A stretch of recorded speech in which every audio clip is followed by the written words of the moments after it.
umaze like when did you like wovuga ati nayinjiyemo tariki ni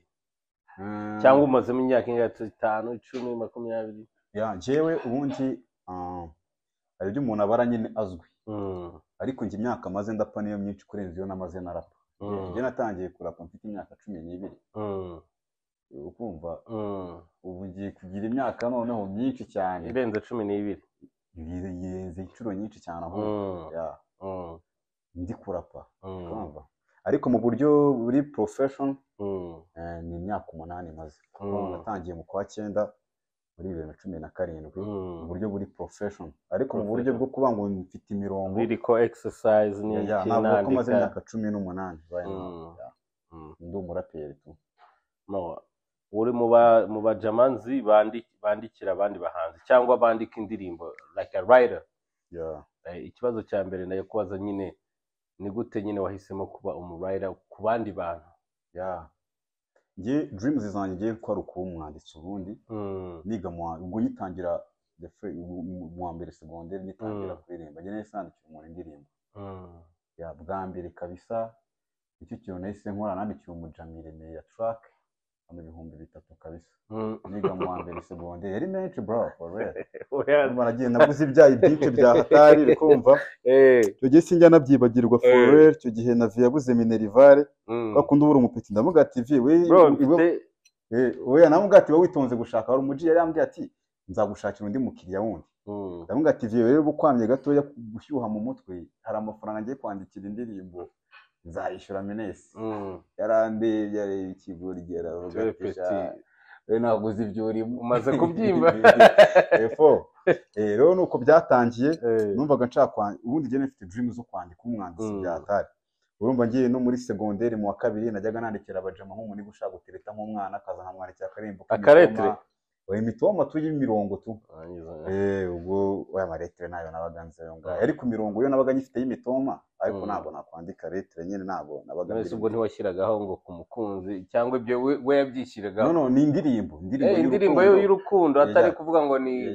message tu cyangwa imwandikira mu buryo biri poetry uburyo nyine wenda yabimwohereza rero bikomeza gutyo urumva rero kwera na haso z'imiziki nagiye mu magroupe menshi byatari umujama wagufite ibicero gufite dukora groupe nkamwandikira indirimbo bahaza undi umurenzeho kene balls nagiye nyine life yanjye ya music ari ghostwriting kabisa usanga muri groupe imwe ari ugasanga ni njuri behind ya lyrics yose ariko nabo bapesa ama studio kugira ngo profite kugira ngo muri studio ko byabaga ari ibisazi rero ku ghostinga byarankurikiranye yeka ko ntago ari uvuga ngo ndi umwanditsi abantu rero baguhitamo bakavuga tunamugiye kandi ntabwo yamenye ko umwanditsi nuko wumva ibintu wagize gute wanditse rero biba na blessed nyimenyekana n'abantu bakuru banjye nasanze mu muziki nabo bangirira icyizere gutyo nyine bikomeza bizamuka wowe like kuri moment nyine wagezeho ukavuga ati yo man murashobora kumamagara akambwira ati yo can you help me ibi tubikore nyine wandike urumva utwo tuntu n'utuntu wa mungu uba wikorera ni iki bisanzwe sometimes probably you don't know like byavamo kariyeri cyangwa kuri moment yagezeho ukavuga ati nigga I'm that guy if you want it you call me yeka ko ntago naruhari runini nabigezemo ntago nigezemo nikora publicity ngo ngenzi kwandika ngo nandikira abantu indirimbo so indirimbo zanjye nizo zapushinze buri muntu wese kugira ngo yumve ko ari support namuhereza mu buryo bwo kwandika tu ariko nyeka ko nyine mu kumenyekana kwanjye nka 2019 gutyo ubwo nyine maze imyaka nk'ibiri ubwo rimwe maze kugira nk'indirimbo nkenye cyangwa 5 ku buryo umuntu ufite indirimbo imwe nta kintu biba birenzeho byatari zimaze kuba 5 rero nibwo natangiye kwandikira umuntu wa mbere wamaye ibiceri kabisa 2019 kabisa ari umuntu wese nandikira album muhe na shout out ni Uncle Bayuhi Mike Yuhi Mike uramuzi ni umuhanzi n'umu-artiste mwiza aho nkuye naje kundeba n'umupapa mukuru byatara arambwira ati numvishe talent yawe numva wanyandikira indirimbo amakazi ka album ndayimukorera ubwo nibyo byanambure niyo mafaranga navuga ya mbere naba narafashe mu buryo bwo kwandika nyine wenda nyine ubona ko nyine ibintu bibaye akazi noneho kandi ku buryo nta muntu wakongera kuza ambwira ko ibintu ari ubuntu yari akazi umuntu wanyeretse ko ibintu byavamo akazi bikomeza gutyo ngenda namura n'abandi batandukanye do you ever like request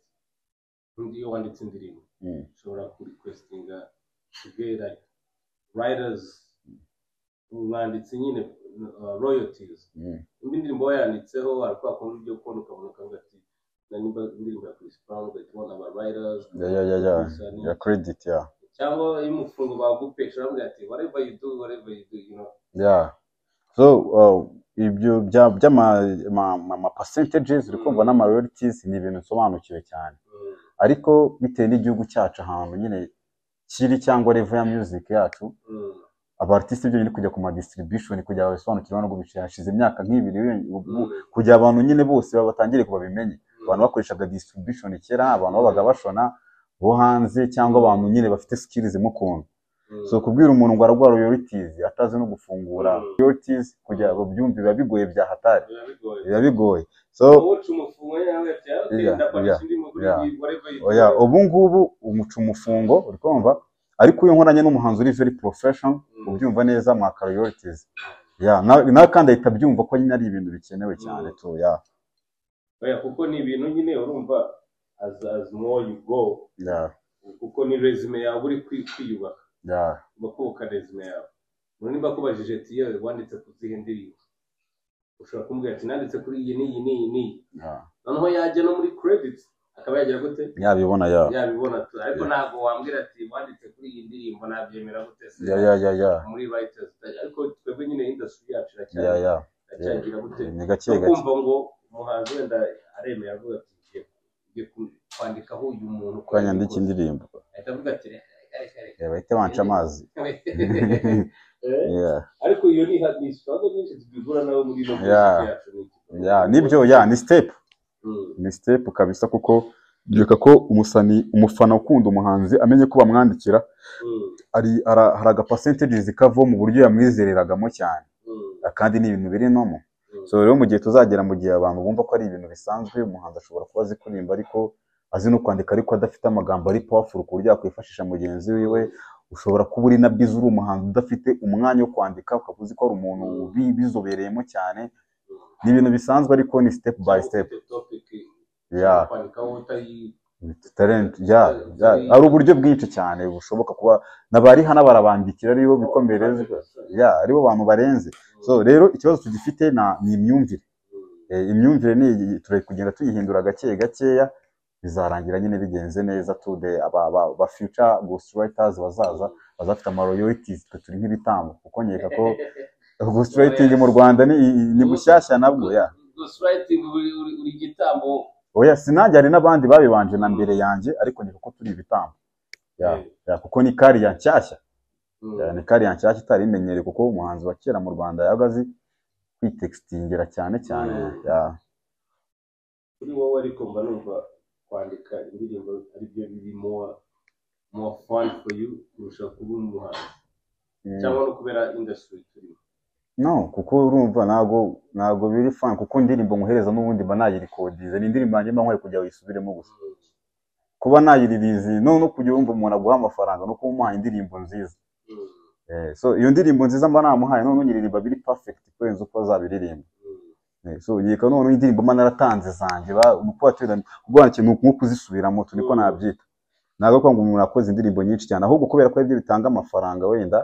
wabona umuntu uguye ibiceri nibyo nyine ukora cyane tu ariko n'indirimbo umuntu abasohora usanga n'abasani n'ubundi mukora kimwe n'ubundi domination n'ubundi urebye ibikorwa n'ubundi buri kuwokinga namba maze imyaka 8 ndi kuririzinga indirimbo zira amakorabo whatever niyo nagurisha n'ubundi ntago nari kuzisorera n'ubundi ntago byari gushobora n'ubundi nasohoye muri period ya nyayo does it change your feeling bishobora guhindura feeling iyo ubonye wenda uvuze ati yani indirimbo nanditse by hit indirimbo yanjye wo bwaye cyane niyandikiye nje feelings ziza ziri positive byatari nje na negativity man kana nakazi kanye no man ni suru yanjye biri kugenda ire invisible kumva njewe ari umuntu uririmba gutya nyene bisanzwe ngo nyene bari kuyasuba babona kuri video ariko hari ibitekerezo byanjye biri kugenda biciye mu wundi muntu ariko byanjye nabyo